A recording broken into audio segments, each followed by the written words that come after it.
Hello friends, welcome back to my channel. तो last video में हमने पाल वंश के अंतिम शासक तक का टॉपिक कवर कर लिया था। जो हमने लास्ट पढ़ा था वो था कि कैलाश पाल जो राजा थे वो पाल वंश के अंतिम शासक थे और 1450 तक उनका शासनकाल था, 1428 से लेकर। ठीक है। और मतलब कि जब कैलाश पाल का शासन खत्म हुआ था तो उस शासन के दौरान ही पाल जो उपाधि थी वो खत्म कर दी गई थी। ठीक है, तो इसलिए कैलाश पाल को अंतिम शासक कहा जाता है। फिर उसके बाद आता है सिंह बदानी वंश। ठीक है, सिंह बदानी वंश, तो ये आया था कैलाश पाल के 50 सालों के बाद। ठीक है, तो हम शुरू करते हैं।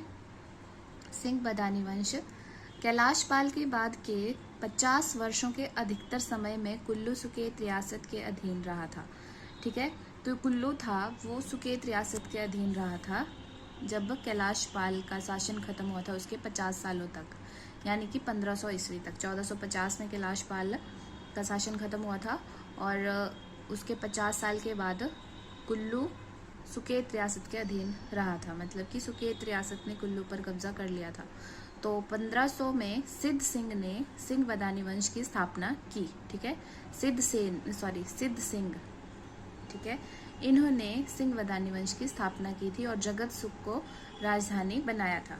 ठीक है, अब हम पढ़ेंगे कि जो जो सिंह वंश के शासक थे जो भी आए थे इसमें, तो उन लोगों ने उनके कार्यकाल में क्या क्या कार्य हुए थे कुल्लू रियासत में, और क्या क्या कब कौन सी राजधानी कहाँ पे थी और कौन से शासक ने क्या क्या वहाँ पे अचीवमेंट्स करी हैं। ठीक है, so first is Bahadur Singh. ये थे 1532 ईस्वी के शासनकाल के दौरान। 1532 ईस्वी में बहादुर सिंह जो थे कुल्लू रियासत के राजा थे, तो और इनके समकालीन थे सुकेत रियासत के राजा अर्जुन सेन। ठीक है, बहादुर सिंह ने वजीरी रूपी को कुल्लू राज्य का भाग बनाया। हमने वजीरियां पढ़ी थी, उसमें हमने वजीरी रूपी पढ़ी थी जो पार्वती और सैंज खड़ के बीच में थी। तो इन्होंने क्या किया था, जो वजीरी रूपी थी उसको कुल्लू राज्य का भाग बना दिया था। ठीक है, मकरसा ने में अपने लिए महल बनवाया था और बहादुर सिंह ने ही मकरसा में अपने लिए एक महल बनवाया था। मकरसा की स्थापना महाभारत के विदुर के पुत्र मकस ने की थी। ठीक है, जो मकरसा जगह है उसकी स्थापना महाभारत में जो विदुर थे उनके पुत्र मकस ने की थी।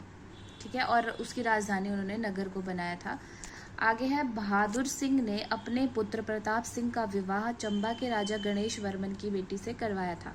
ठीक है, और नेक्स्ट है इनके बाद प्रताप सिंह, मतलब बहादुर सिंह के बाद जो फिर राजा हुए उनका कार्यकाल दिया गया है। ये इनके कार्यकाल में कुछ खास चीजें नहीं हुई थी, बस इनका कार्यकाल दिया है कि इतने इस समय से इस समय तक इनका कार्यकाल था। तो पहले बहादुर सिंह थे, उसके बाद उनके पुत्र प्रताप सिंह, फिर परतप सिंह, पृथ्वी सिंह, कल्याण सिंह, ये सभी मुगलों के अधीन रहकर कुल्लू पर शासन करते रहे। ठीक है, फिर नेक्स्ट आया जगत सिंह। क्योंकि जो चीज़ अभी हम पढ़ रहे हैं 1500 शताब्दी वाली, तो वो मैक्सिमम जो टाइम था वो मुगल साम्राज्य का टाइम था।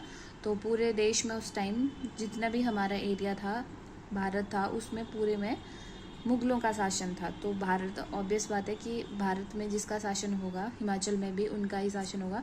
तो ये जितने भी राजा थे वो सभी मुगलों के अधीन रहकर शासन कर रहे थे। फिर आए जगत सिंह। 1637 से लेकर 72 तक सबसे शक्तिशाली राजा जगत सिंह को माना गया है। ठीक है, कुल्लू का जो सबसे शक्तिशाली शासक था वो जगत सिंह था। लग वजीरी और बाहरी सिराज पर इन्होंने कब्जा किया था। जगत सिंह ने डुकीलग के जोगचंद और सुल्तानपुर के सुल्तान चंद, जो सुल्तान चंद थे वो सुल्तानपुर के संस्थापक भी थे, इन दोनों को पराजित करके लग वजीरी पर कब्जा कर लिया था। औरंगजेब ने जगत सिंह को कुल्लू के राजा की उपाधि दी थी। ठीक है, ये देखो हमने यहाँ पे अभी पढ़ा भी ऊपर की मुगलों के अधीन था, और यहाँ पे औरंगजेब ने जगत सिंह को कौन सी उपाधि दी थी, क्या कहते थे उनको, कुल्लू का राजा। 1640 में जगत सिंह ने दारा शिकोह, जो दारा शिकोह होता वो सन ऑफ शाहजहां था। ठीक है, शाहजहां का बेटा था, और दारा शिकोह का इन्होंने विरोध किया था। इन्होंने बोला था कि हिमाचल में जितने भी मंदिर हैं उनको तोड़वा दिया जाए। तो इन्होंने उन चीज़ों का विरोध किया था और इसने जो भी फरमान जारी किए थे उन सबको इसने मानने से इनकार कर दिया था। ठीक है, उसके बाद आया राजा ने 1653 ईस्वी में दामोदर दास से रघुनाथ जी की प्रतिमा अयोध्या से मंगवाकर स्थापित कर राजपाट उन्हें सौंप दिया था। ठीक है, और राजपाट उन्हें क्यों सौंपा गया था? क्योंकि जो राजा जगत सिंह थे उनके मन में ऐसा था, उस टाइम एक जगह थी टिपरी, वहां के ब्राह्मण की आत्महत्या का दोष उनको लगता था कि उन पे आएगा, तो उस वजह से उन्होंने क्या किया था कि अपना राजपाट त्याग दिया था और वो रघुनाथ जी के हवाले कर दिया था। ठीक है, राजा जगत सिंह के समय से ही कुल्लू के ढालपुर मैदान पर कुल्लू का दशहरा मनाया जाता है। ठीक है, ये क्वेश्चन भी आ जाता है कि कौन से राजा के समय से कुल्लू के ढालपुर मैदान में जो मेला लगता है, हमारा इंटरनेशनल दशहरे वाला मेला लगता है, वो किस राजा के समय से लगता है? तो ये राजा जगत सिंह के समय से लगता है। राजा जगत सिंह ने 1660 ईस्वी में अपनी राजधानी नगर से सुल्तानपुर स्थानांतरित की। सुल्तानपुर हमने पीछे पढ़ा था जगत सिंह ने कि सुल्तानपुर के जो संस्थापक थे सुल्तान चंद, उनको हराकर जो लग वजीरी थी उसके ऊपर कब्जा किया था। ठीक है, 1660 में रघुनाथ जी का मंदिर और महल का निर्माण करवाया। ठीक है, 1660 ईस्वी में इन्होंने रघुनाथ जी के मंदिर का निर्माण करवाया था। ठीक है, आगे आ रहा है मानसिंह। मानसिंह 1688 से लेकर 1702 तक। मानसिंह ने मंडी पर आक्रमण कर गुम्मा दरंग नमक की खानों पर 1700 ईस्वी में कब्जा जमाया। ठीक है, जो मानसिंह थे उन्होंने मंडी पर आक्रमण किया और वहां पर जो नमक की खाने थी उन पर कब्जा कर लिया। 1688 में वीर बंगाल क्षेत्र पर नियंत्रण किया। लाहौल स्पीति को अपने अधीन कर तिब्बत की सीमा लिंगटी नदी के साथ निर्धारित की। ठीक है, राजा मानसिंह ने शांगरी और बुशहर रियासत के पंडरा व्यास क्षेत्र को 20 अपने अधीन किया।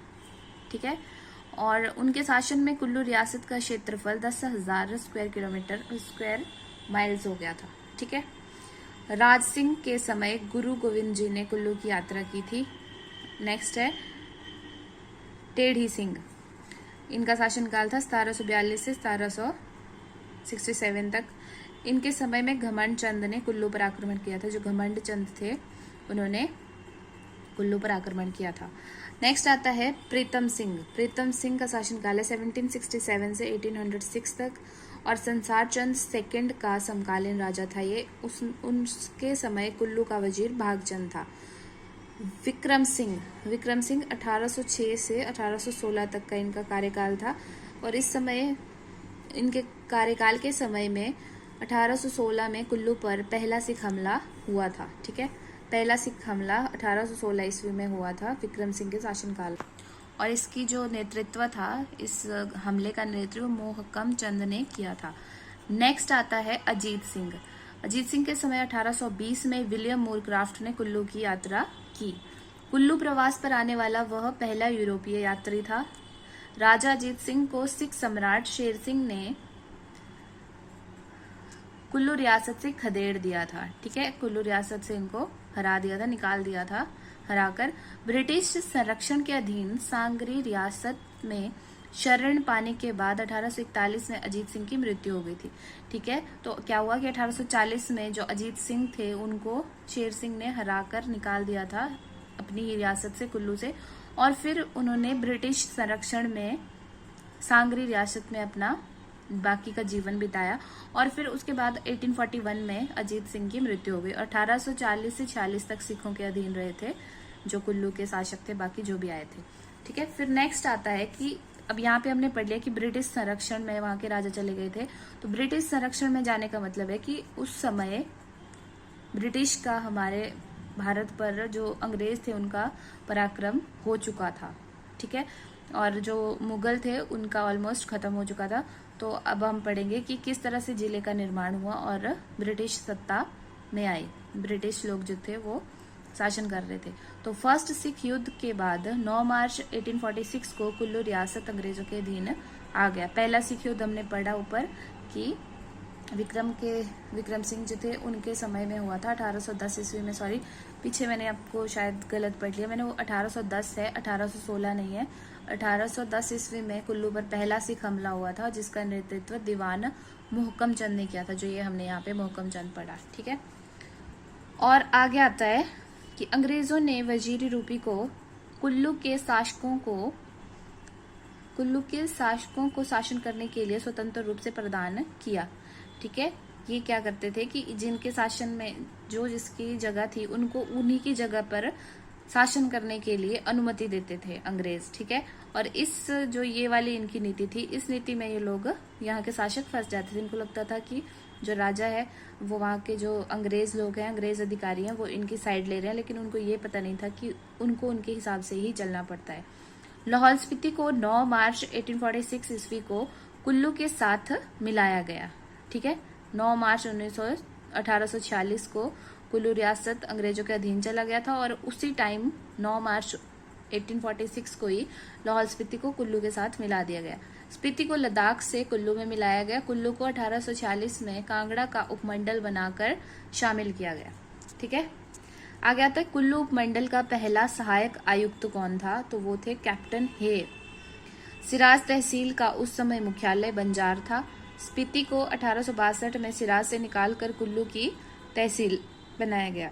वर्ष 1863 में वायसराय लॉर्ड एल्गिन कुल्लू आने वाले प्रथम वायसराय थे। ये क्वेश्चन हमें इंपॉर्टेंट क्वेश्चन होते हैं। ये क्वेश्चन इस तरह से आ जाते हैं कि 1863 में वायसराय लॉर्ड एल्गिन कहाँ आए थे, और या फिर कौन आए थे, या फिर प्रथम वायसराय थे जो कुल्लू आए थे 1863 में। ठीक है, कुल्लू उपमंडल से अलग होकर लाहौल स्पीति जिले का गठन 30 जून 1960 ईस्वी को हुआ। कुल्लू उपमंडल को 1963 में कांगड़ा से अलग कर पंजाब का जिला बना दिया गया। बाकी इसके बीच का जो शासन काल है वो अंग्रेजों का है, और फिर अंग्रेज चले जाते हैं, उसके बाद फिर हिमाचल गठन होता है। तो ये सारी चीज़ें, लेकिन ये सिर्फ कुल्लू के बारे में थोड़ी थोड़ी इंपॉर्टेंट चीज़ें दी गई हैं, तो वही हमने यहाँ पे डिस्कस की। और कुल्लू जिले के पहले उपायुक्त गुरचरण सिंह थे। कुल्लू जिले का 1 नवंबर 1966 को पंजाब से हिमाचल प्रदेश में विलय हो गया। यहाँ पे हमने पढ़ा ऊपर कि जो कुल्लू उपमंडल था उसको 1963 में कांगड़ा से अलग करके पंजाब में मिला दिया था, लेकिन 1966 में 3 साल के बाद पंजाब से हिमाचल में दोबारा से उसको मिला दिया गया। तो ये हमारी ऑलमोस्ट हिस्ट्री कुल्लू की ख़त्म हो जाती है, और हम अब कल करेंगे कुल्लू की अर्थव्यवस्था और कुछ महत्वपूर्ण स्थान इसके कौन कौन से हैं, और मंदिर या फिर वहाँ पे कुछ जो महत्वपूर्ण व्यक्ति हैं उनके बारे में डिस्कस करेंगे। So thank you so much for watching.